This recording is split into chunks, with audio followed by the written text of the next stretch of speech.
I'm Guy Danelli, and I'm going to welcome you this morning.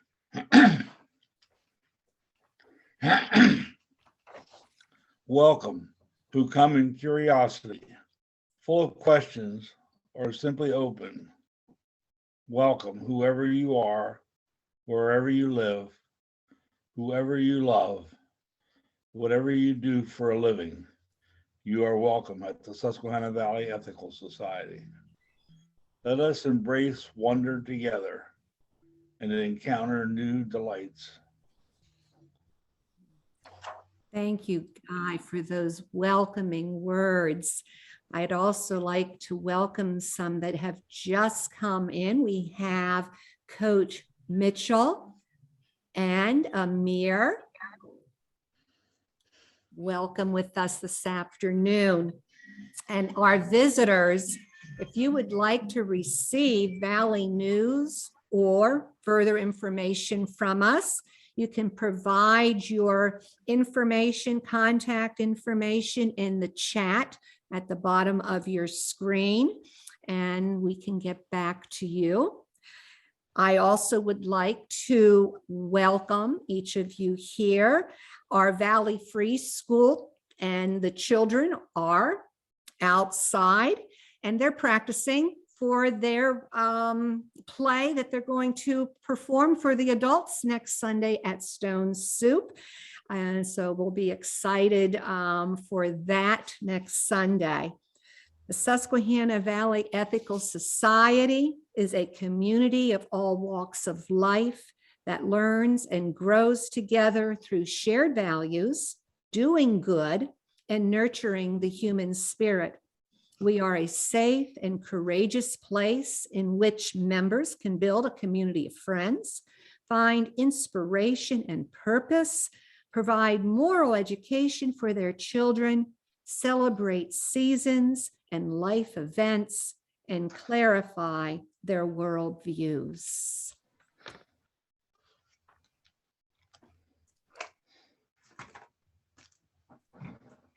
Here at the Valley, the Susquehanna Ethical Society, we meet to affirm and deepen our sense of the meaningfulness of life, to shine light on the ideas with which we guide our choices, to give us courage to take the higher path, and to get to know one another over time in appreciation of each one's unique and incompatible worth. And together, we affirm the work for a world where love and justice crosses all borders. Our statement as a community is that we affirm the worth, dignity, and uniqueness of every human being. Thank you, Anthony. And now Mike will give us the announcements and what's coming up. September 28th from 1:15 till 1:45, the Society membership business meeting will be held. Members will be voting on the 2022 budget, hear about the Consulting Leader Program for the 2022 year, watch your email this week for the 2022 budget draft and the Consulting Leader Proposal Agreement. And if you would all please look over that, peruse over it, digest it as well as you can. And if you have any questions or whatever, we will be addressing those during our meeting to be held next Sunday. In person. In person, that's correct. Right. Thank you very much. And then also on Sunday, the 28th from 1:30 until 3 o'clock in the afternoon, we will be having our Stone Soup, our ethical culture tradition that we have been holding now for the last 6 years or so, I believe it has been. Yes. The children will be performing the Stone Soup story at approximately 1:45, and the soup will be served at 2 p.m. Desserts are needed. So if you are attending, it would be appreciated if you could bring a dessert of your choice something sweet, preferably for me. I really enjoy that, especially if it has chocolate in it. I'm only putting in my request. And the other announcements that we have here is support your ethical Susquehanna Valley Ethical Society on Giving Tuesday, which is coming up on November the 30th. This is something that we are going to be trying to do more or less on a annual basis, but we would also like to continue to do this throughout the course of the year. And the main purpose of this on Giving Tuesday is to try to raise at least $1,000 to jumpstart our SVES Society on the path to raising enough funds to support a future ethical culture leader at our Valley Society. And then one last announcement that I have here is that the Heater Center, in which Pat and I are sitting in at this point in time, is running a canned food drive for needy families here in the area. They have a wonderful little, what do you want to call it? A little pantry. Pantry of some sort that the children here at the Heater Center fill on a weekly basis, usually on a Monday, for the community members to come and help themselves to whatever they need. So if you have any extra canned goods or would like to support us in any way or support the Heater Center anyway, we would like to continue to our work with the Heater Center to keep in good standings with them. And that's Right, about and- it for today. Right, and Anything so else? when you're here next Sunday with us for Stone Soup, you can bring those canned food donations with you. Okay, and Jay, do we have music? Oh, can't hear you, Jay. Oh, can you hear me now? I can. Okay, yes. Oh, and I'd like to welcome, okay, I'm going to try and pronounce this. Is it Jasha? Am I? Yes, correct? Welcome, Jasa. Olivia. Happy to see you.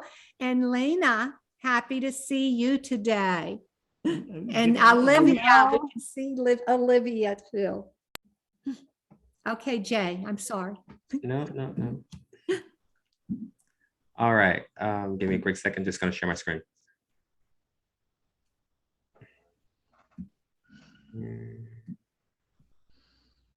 I want to welcome Laura today. So what is happening? Uh-oh. All right, this is not working out as I had hoped. Okay. And I do apologize. Hmm.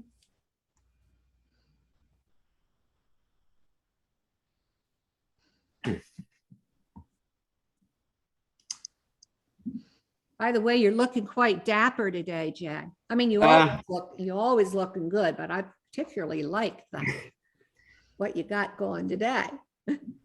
Thank you. This, okay, here we go. I was like, where is it at? Okay. I'm gonna share my screen. Patty, can you? Oh, yes, I do Thank need to make you co-host.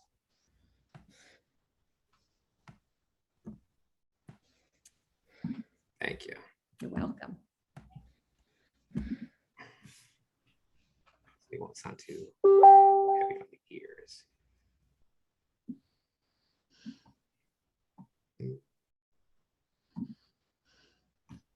And where we are.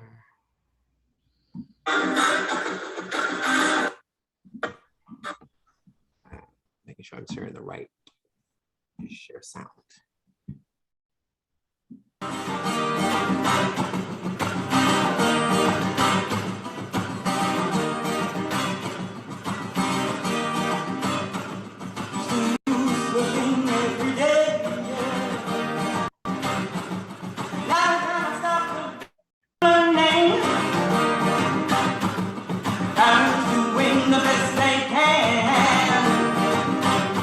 Gotta keep their children happy.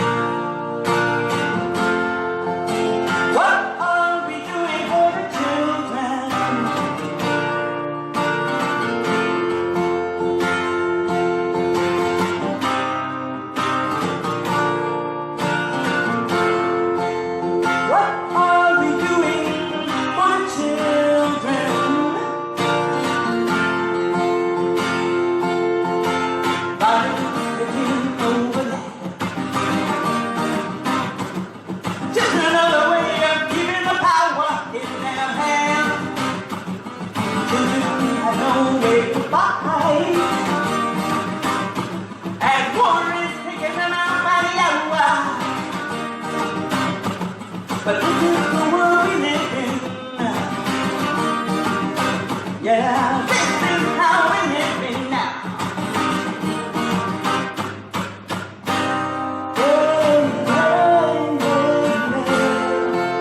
What are we doing to the children?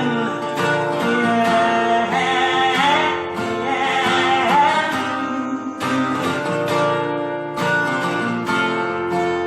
What are we doing to the children?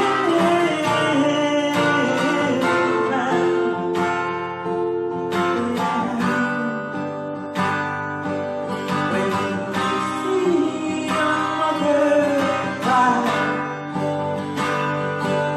with a baby in her arms,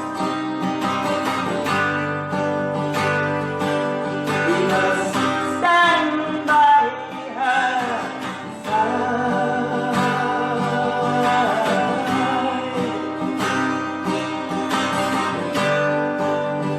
Hey, you know, we all have mothers, yeah, yeah. So we must stand and protect her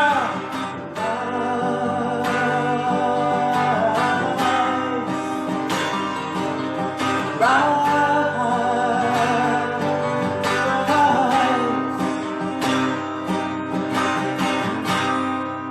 Like a tree when a child falls, no one hear it. When a child is falling every day, when a child cries, no one feel it.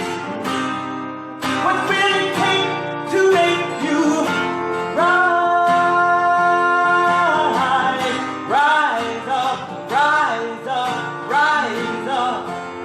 What are we doing to the children?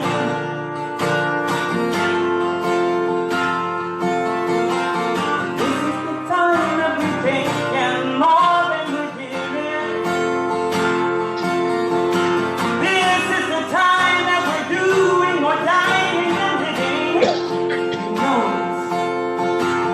Oh, oh, oh, oh, oh. What are we doing for the children?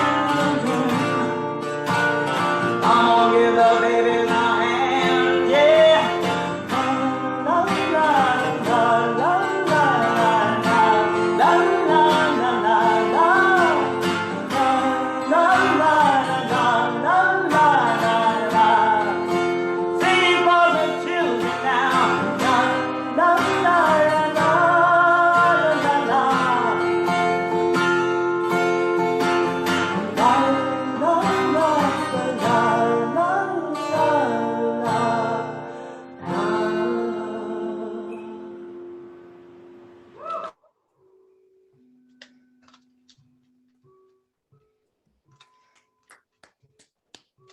Beautiful. We love Lindsay's music. The only thing that would have been better was to have her actually with us this afternoon. And now we have a special treat. We have Olivia with us today, and Olivia is going to share a poem, some poetry. And Olivia, this is a piece that you have written. Yes. Oh. This is a poem that I wrote. It was sort of channeled to me September 7th, 2019. And I continue to make meaning of this poem. Even last night reading it, I made different meaning of the poem because when I first got it, it didn't make any sense to me. And so it's unfolding to me. It was channeled the energy of Eshu, which is a Yoruba Orisha. And I think of Eshu as kind of the facilitator of opportunity, a translator of spirit. And I guess the West you would call a trickster, a sort of trickster energy. So yeah, I'll begin. Oh, so you want fair. Fair skin and a smile is a dangerous thing. Come with me into the dark, a reality marked with the cross, bodies hanging, options for travel, like forward into confusion and far back into a dream lost, tucked away in the ocean. Fairness never helped anyone but itself, and survival never seemed to care how it got there. I'm not a friend, just a reality to bend. Doors open with and close with ease. If you've got the keys, leave a shot on the welcome mat to appease. Nothing's free, we've all got needs. You think this is an easy job? My conscience is a squeaky chain, it must be. Keys rust when tears fall. I'm saying do what you gotta do.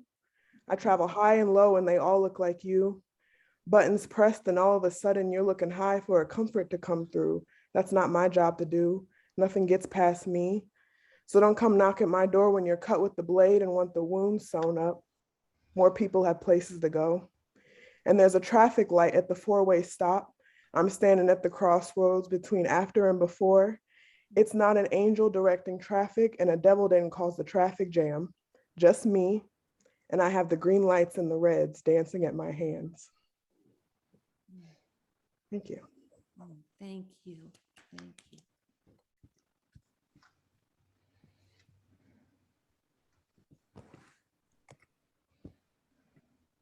Can you hear me? Yes, we can. All right. Thank you, Olivia, for that. It is always a pleasure to have someone so dear always share in the work, the poetic work, especially.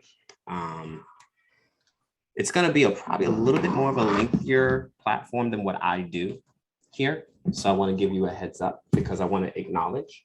I want to do some acknowledgements today, especially around our trans community, which has just, we did Trans Remembrance Day for those of you who are gathered. But I also want to acknowledge just that this week has been troubling. And it has not been an easy week for those in various spaces. I recently sat in a class and made the declaration that justice is not enough. And my professor proceeded to ask me, what does that mean? What do you mean by that? When you're in a circle of theologians who particularly love justice, it is quite a brash claim. It is almost pessimistic to have such a claim. But I make such a claim because I do not believe that justice is enough to do the work that needs to be done. Because in our society, particularly America, it is a very win-lose experience with justice. One person loses, another person wins. Another person wins, another person loses.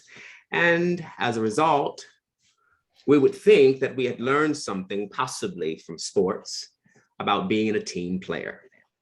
We would think that we would know how to show good sportsmanship, but that is not how justice works. Because once you've lost, that's all that matters.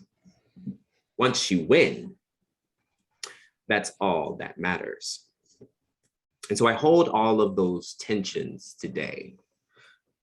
The topic of today is to be careless or to care less. That is the question. To be careless or to care less. That is the question. I'm very grateful that Olivia opened up with offering in words towards Eshu, Elegba, Exu, depending on where we are in the globe, we would say various names. But I want to offer an additional proverb to the story of Eshu. And I want to use it as a symbol, a metaphor for us to dive into. This particular proverb is understood within African-based traditions as an odu. Odus are read after they have been looked at on a tray with various shells called cowrie shells. And if they are flipped upside down, they arrange or coordinate to a particular story. This story is called Ashe Atura. I invite you with me for a quick second to follow this ancient story. The Orishas, several of the spirit guides, decide to come to the earth finally to create something. This is the cosmos as we would know it from the African-based tradition, Yoruba. And as a result, these spirit guides were working in various elements. Justice, some were working in ethics, some were working the land, some were creating various manifestations, the water, the wind, the sky, you name it, it was all being created by these wonderful entities. And the main dominant ones were the ones that were actually doing a lot of the work, the dominant ones within the pantheon. Well, within this pantheon of African gods, as they're making the earth, there is one particular named Oshun.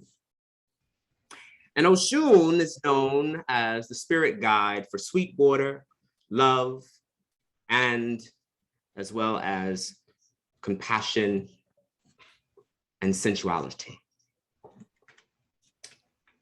She is often seen sitting in a mirror, looking at herself, gazing upon how elegant she is, always in pose. Fascinating thing about her is that in this particular story, while everyone else is working, she is busy walking around and looking and gazing in the mirror as she always does. Well, let's just consider it. The pantheon is made of a bunch of males, a bunch of male figures, and they immediately insult Oshun and basically say, you know, we don't need her. Why is she here? She gets so insulted, she decides to leave and go to the moon to sit on it and powder her face and spend the rest of the day there. And as the earth is being formed, or trying now at this point to be formed, things are falling apart. Things are falling apart. And so they go and these spirit guides are really trying to make it work with what they have. And then they go up to their kind of supreme guide and Olodumare and says, look, we can't make nothing. Something's not right. Well, as Olodumare looks down, Olodumare sees that Oshun is missing. When Oshun is missing,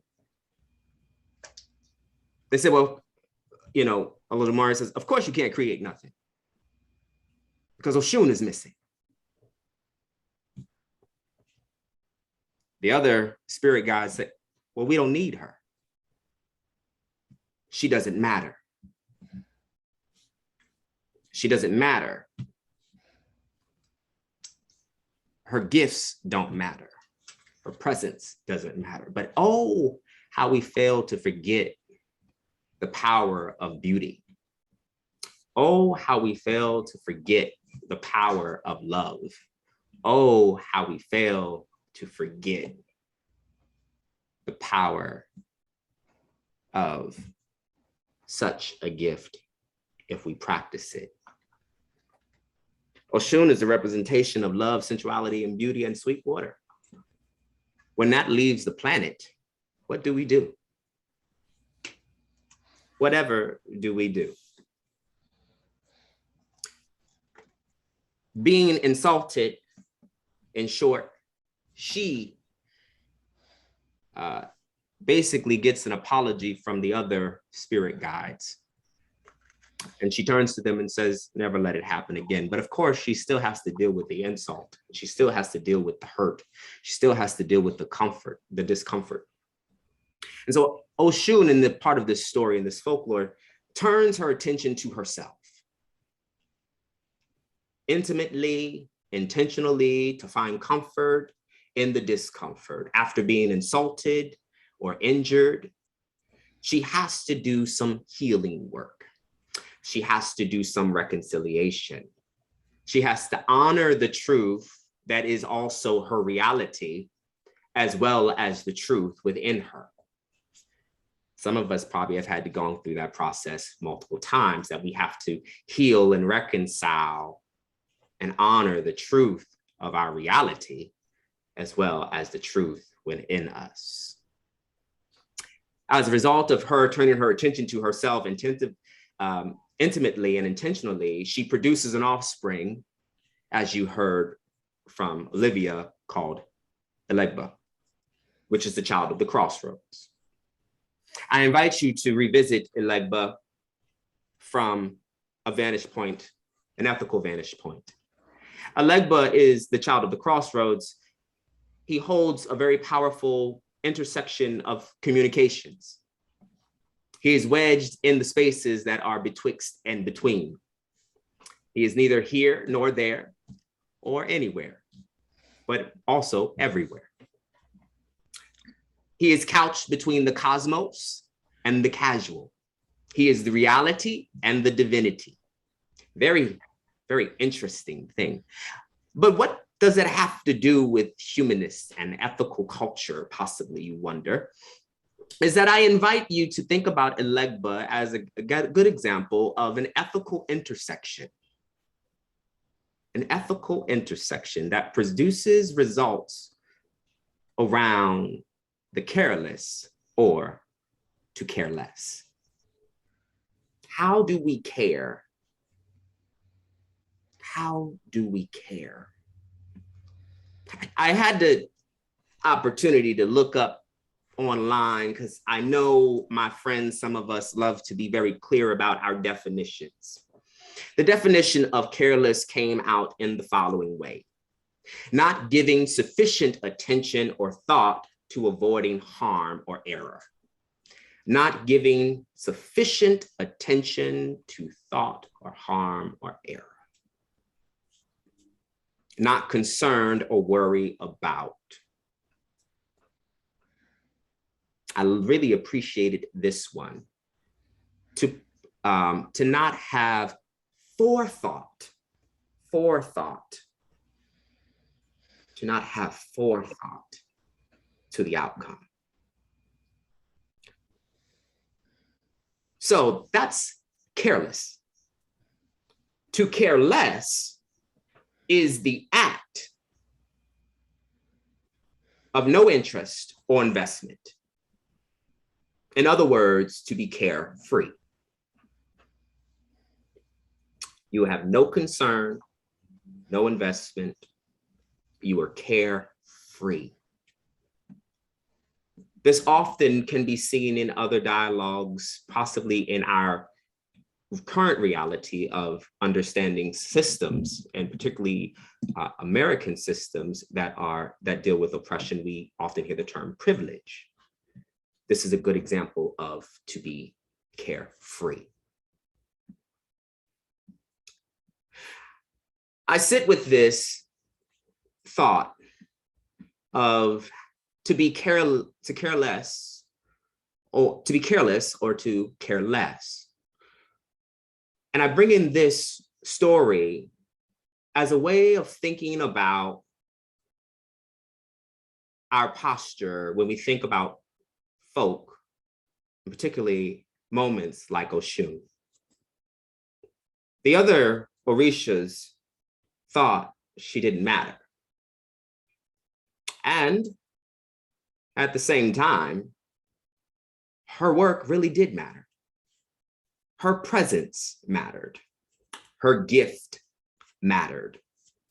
She was actually a loving, intentional person.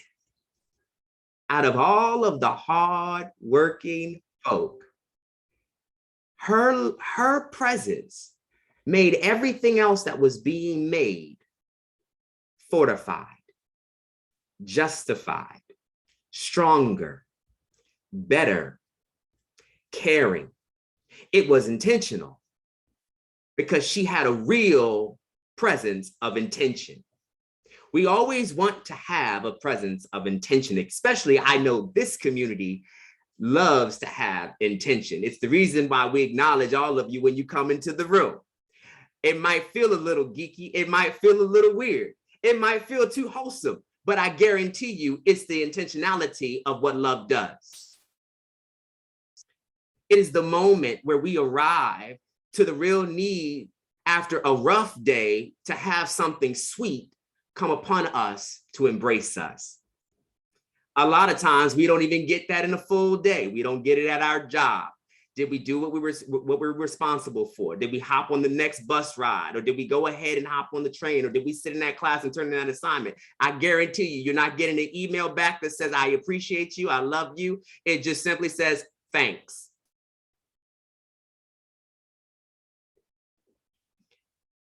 It is the moment that if we can, in many ways, just embody this story. What I like Odu's, they're very unique when it comes down to this tradition, because it's not necessarily about creating a myth as much as it's about finding meaning in the existence of our humanity. That is what it is about in sharing this kind of story. That we wait or we seek out manifestations where applications of this story can exist. When love leaves the planet, we see the evidence of things becoming careless. When love leaves the planet, because you got to keep in mind, Oshun hopped on the moon. She was done. She left the planet because she wasn't trying to deal with it. She didn't want to have to deal with the insult. So when love leaves the planet and it becomes scarce, it's a moment where we end up with experienced folks like Kyle Rittenhouse. When love leaves the planet, can I invite you?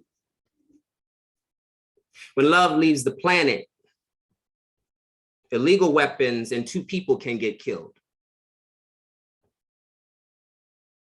But these are not just 2 people. Let me be more specific. Because if I offer a careful lens to this question, to this story, it is not only about killing 2 people, it's about killing 2 individuals, Anthony Huber and Joseph Rosenbaum, during a Black Lives Matter rally. All because they refuse to be carefree and operate in a space of care and solidarity and confirmation of Black lives, because they didn't want love to leave the planet. It's a very Octavia Butler kind of scenario, because love could hold our future if we let it. But the argument for people like Kyle Rittenhouse is that he was protecting private property. That's why he rode over state lines with an assault rifle. Oh, how we need love today. It is the moment when love leaves the planet that instead of celebrating trans lives, we end up having more transcestors in our presence. And the numbers increase every year because love seems to be leaving the planet. I don't mean to sound pessimistic, but I want us to see that there is a tension in what happens when we feel like we can afford to be careless or careless. There is no one in this room that is exempt from having or feeling like they matter. Not one person. Alice Walker, one of my favorite ethical free thinkers, writes in her book, The Colored Purple, offering a script to the 2 main characters, Celie and Nettie, who just so happen to be sisters, trying to escape from a very abusive and toxic relationship, are having a conversation between them. And what ends up happening is Celie is talking to Nettie and makes the statement that God is just like us. They just want to be loved. It is a very fascinating narrative that she puts, especially as someone like Alice Walker, who is a free thinker, who is also agnostic, who engages the idea of a being just like us, wanting to be loved. Some of us need to realize that we all deserve love. So even on Trans Awareness Day, we need to keep minding that when we're speaking the names, we're not just acknowledging the loss of trans siblings, but it is a public declaration that everybody deserves love. It's the ethical intersection, as I offered you earlier about Alegba, that Alegba is that kind of symbol for an ethical intersection that holds the tension of the reality, but also the importance of divinity. That if we said to our trans babies that they mattered the most in a sea of cis hetero folk, what would it mean? If that we could say to them that they are glorious and that we applaud them and that we honor them, instead of having to do it on a day of remembrance, but give them actual flowers while they can smell them. To actually get out and give them a moment where we can snap and give them accolades. What does it feel like for just another moment, if we think about it, when we can say that justice is what love looks like in public? Dr. Cornel West reminds us. We should never remove ourselves from the equation of justice. Oshun couldn't afford to really remove herself from the creation of humanity. She couldn't afford to just let the other Orishas do the job. You got to figure out where you fit. You might have to figure out your gift, but it's okay as you're figuring out that you're not going to be like everybody else. You're going to be you. You're going to bring your strength. You're going to bring your energy. You're going to bring your health. You're going to be your story to this story called justice. I am sitting in the tension of how do we handle the moments of being careless? Well, just like the definition invites us, it invites us to have a forethought. We've got to have a forethought. We've got to be real critical.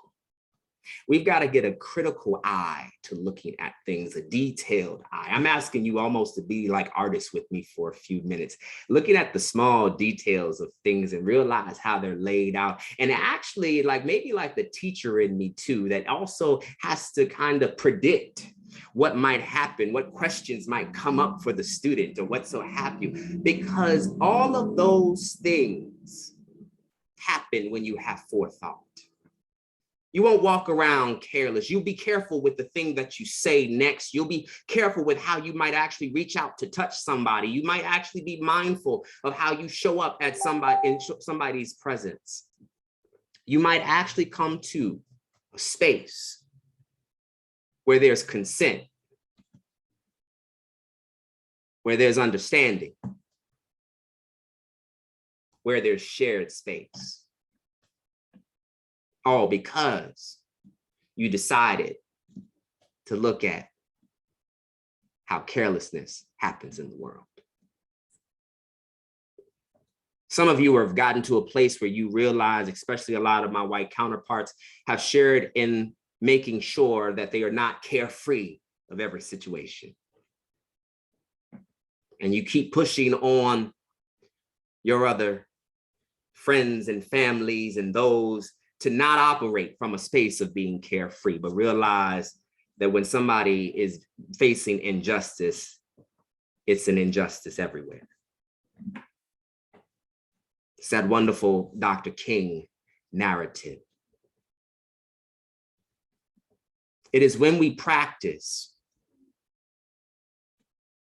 and looking at carefully that we are not free unless everybody else is free. We can't afford to be carefree, let alone to care less. We have to be intentional. We have to be in a position where we are constantly critically looking for moments to offer real care. And I am actually going to invite you to practice looking at how you offer culture care.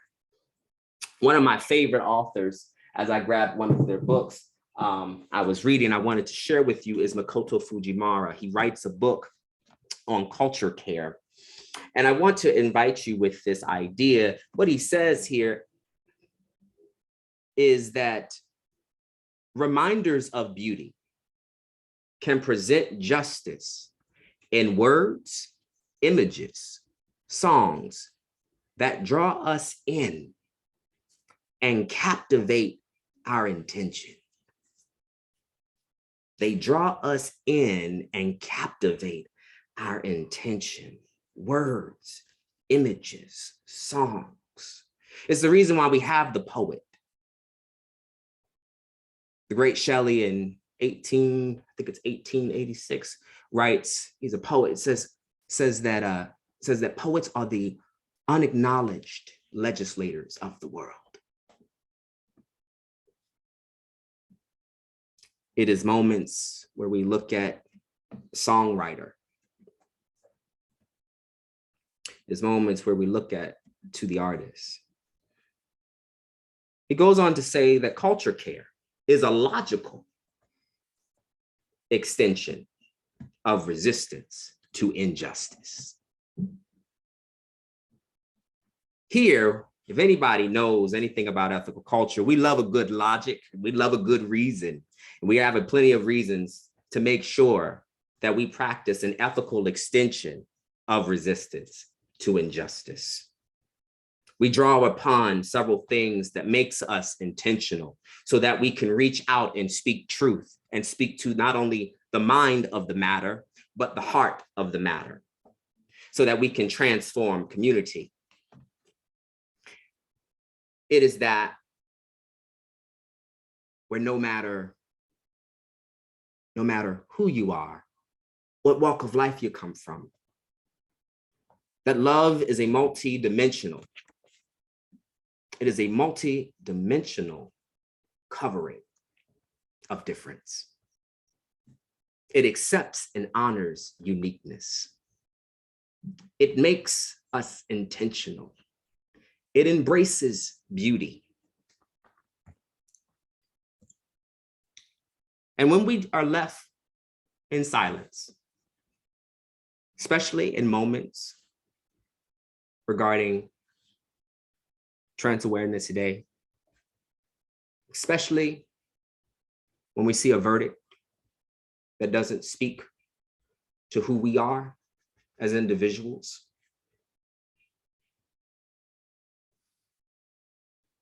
I pull on the very words that Carolyn Wayne White offered us in one of her writings as she talks about James Baldwin. Because what we see that happens is we seem to get to a place, because of the way that our system is set up, it's gonna have some tension to it, that our system sets us up to go through a self-hating process. A self-hating process. And this, some of our friends of color know what this can feel like. Some of our colorful friends who are on the spectrum of life and living life fully know what that's like. But when we see a verdict that doesn't represent our own, we hear some phrases like, I can't stand white people, because it's real. And you feel like, I can't stand my own kind, because that's the system. That's how it's made to make us think. I invite these words. Love takes off the mask that we fear we cannot live without, and know we cannot live within. I use the word love here, not merely in the personal sense but as a state of being. As a state of being. Or a state of grace. Not in an infantile American sense of being made happy, but in the tough universal sense of quest and daring and growth. She offers this quote from James Baldwin. We need to get to take off the mask. What I love about Oshun is she always walks around with a mirror, so she always knows she's got her face on. And we've got to look in the mirror sometimes. We've got to really do that evaluation work, because the real care starts with self-care, as some of you have heard me say. And as a result of self-care, we have the actual position to do better cultural care. So we don't operate from a space of having to be careless or having to feel like it doesn't affect us and that we become carefree. We are not removed from the equation of justice or putting love back into the world or inviting for love to stay on the planet. We are not exempt from having opportunities where we can actually alienate from somebody, but actually draw them in.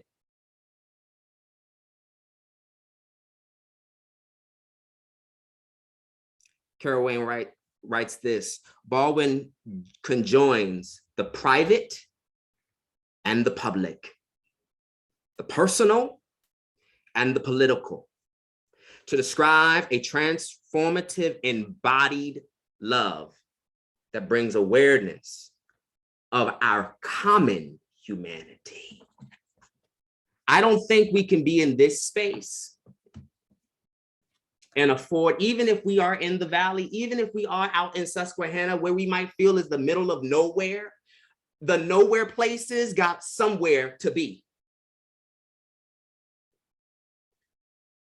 The people that feel like they have nowhere, you ain't a nobody. You got somebody that needs you today.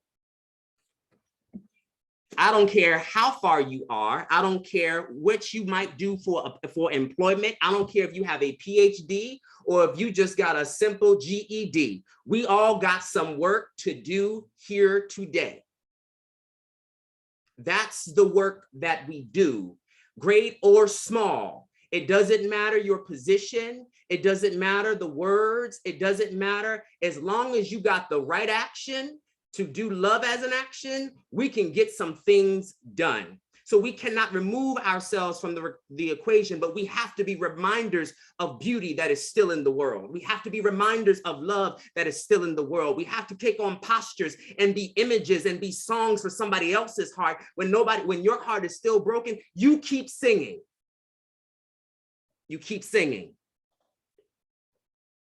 When the image and the picture and the frames are all broken, you be the image.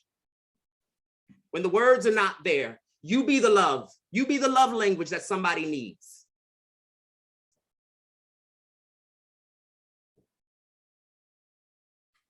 Be the logical extension.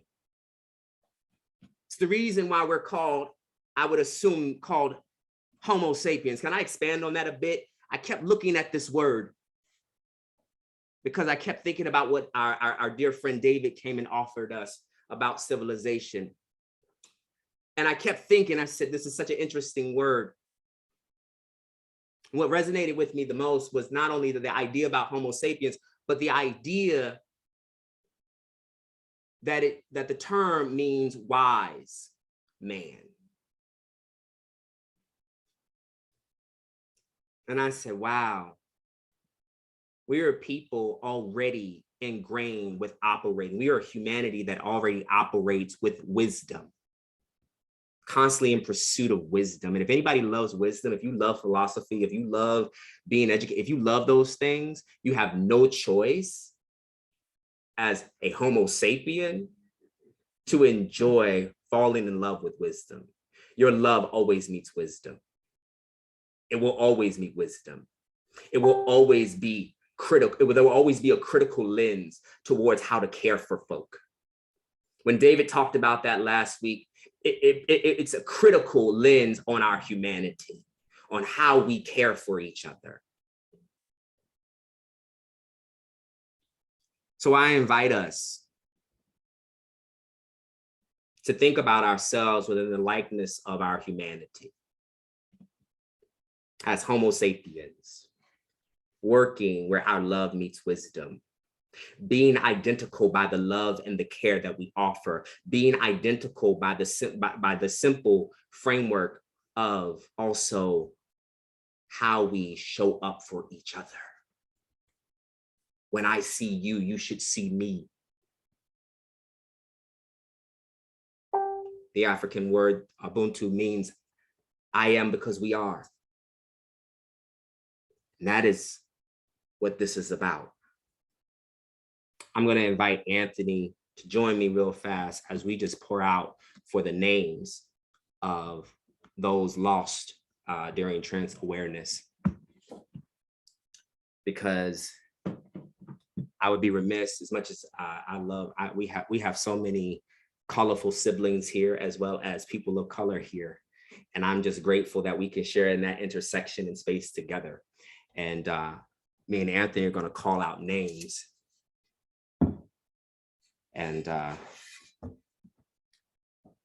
we're going to do the love work of not only acknowledging names, but this is a public declaration that when we speak these names, that we actually believe that there will be less numbers the following year. And every year we call out names. Every year that we call out names, that after this kind of remembrance, that we start putting forth a new order in ourselves about how we treat others, about how we treat our trans family, about how we stand up for our LGBTQ family, how we show up for each other, how we show up for our children who want to stand in solidarity, just like those who were killed by Kyle Rittenhouse. We're going to love our children when they take stands to help us improve. That's how dangerous the system is. That's how dangerous the system is that has been created by some of these ancestors that they were setting some of our future children up to fail when they started to care for folk who were different than them. This actually is an equalizing situation. Justice becomes an equalizing situation and removes dominance. So in this space, we are dismantling white supremacy. In this space, we are dismantling imperialism. In this space, we are dismantling that just by starting off with calling out the names of trans folk.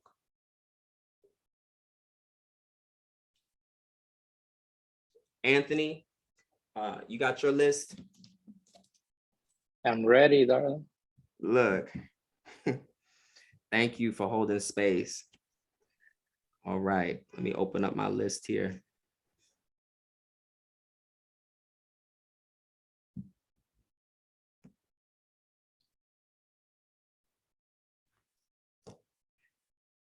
I say these names in honor of our trans siblings who have now become transcestors.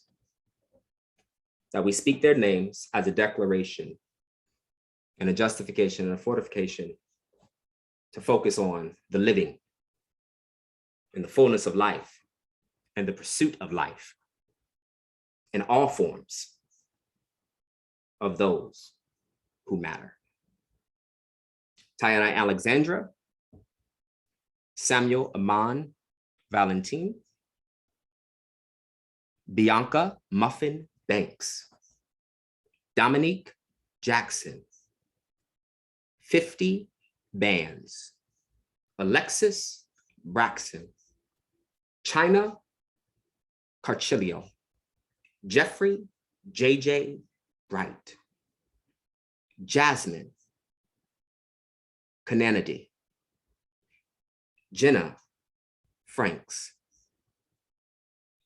Diamond Carrie Sanders, Rihanna Pardo, Jada Peterson, Dominique Lucius, Remy Fennell, Tierra Banks. We say your names, we honor you. Anthony?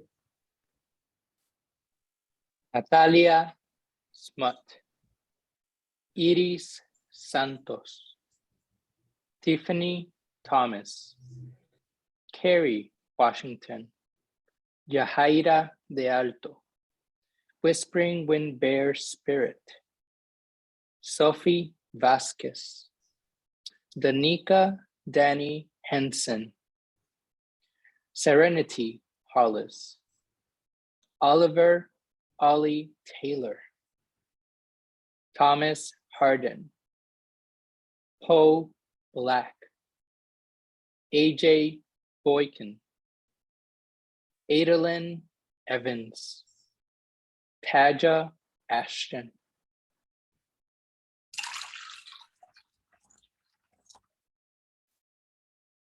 Shay Vanderpump, Tia Marie Lewis, Miss Coca, Pooh Johnson, Desaya Monet, Brianna Hamilton,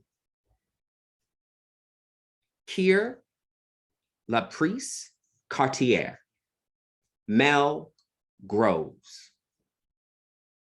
Royal Poetical Stars, Soeja Zoe Rose Martinez, Joe Acker, Jesse Hart, Ricky Otumuro, Marquisha Lawrence, Jenny De Leon, Angel Naira. We honor all of these names with the gift of water, sweet water, with love, with beauty, and all that was attached to those stories, to those lives, to those names. We see you.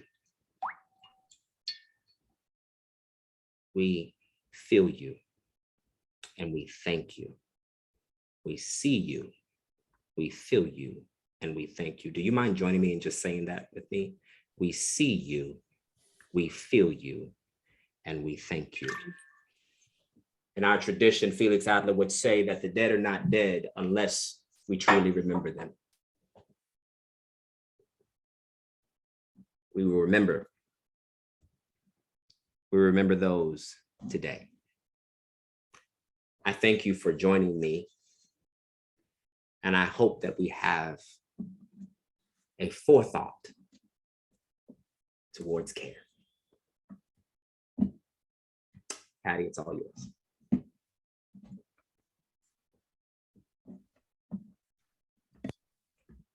Thank you, Jay.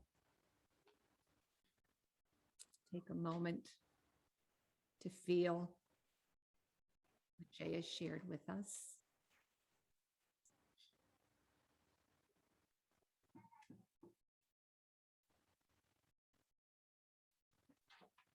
Phyllis is going to share some closing words, and we will have a few moments afterwards for anybody who wants to stay beyond the closing words, maybe to share some thoughts of your own on what Jay has given us today.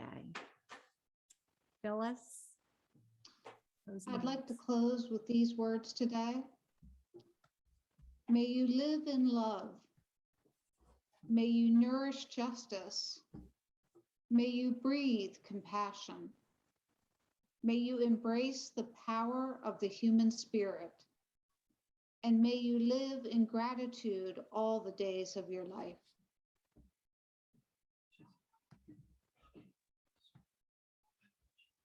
Thank you, Phyllis. Thank you very much, everybody, for being with us today. And I will turn off the recording feature so that we are free to share our thoughts